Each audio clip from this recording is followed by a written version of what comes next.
তো hey guys, good morning everyone. তো সকাল সকাল ঘুম থেকে উঠে ব্রাশ করে চলে এলাম। ব্রাশ করে এসে একটু জিভে জ্বালা করছিল, তাই ভিটামিন বি কমপ্লেক্সে কিছু ট্যাবলেট বার করে নিলাম।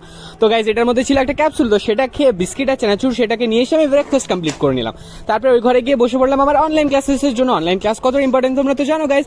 তারপরে তখনই আব্বু আমাকে ডাক দিয়ে বললো যে ফোনে রিচার্জ শেষ হয়ে গেছে, তো রিচার্জ করে আসতে। তো ফাইনালি আমি রেডি হয়ে গেছি এখন। তারপরে নিচে চলে এলাম, নিচে এসে বাইকটাকে বার করে নিলাম। আর কত রোদ দেখছো গাইস। তারপরে বাইকটাকে নিয়ে আমি চলে গেলাম দোকানে। ওখানে গিয়ে ভেতরে ঢুকে আমি কাকুকে বললাম রিচার্জ করে দিই, তো ফাইনালি রিচার্জ হয়ে গেছে। তারপরে আমি চলে গেলাম একটু ভাইপোর কাছে।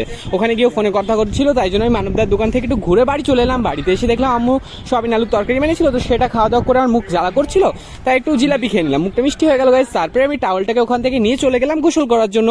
তারপরে গোসল করে এসে ভাত টাত খেয়ে একটা লেবু নিয়ে চলে গেলাম ওই বাড়িতে। ওই বাড়িতে গিয়ে দেখি কাকু আহিলকে ভাত খাওয়াচ্ছে, আর এদিকে টিভিতে মুভি চলছে, তো বসে একটু আমি মুভি দেখে নিলাম। তারপরে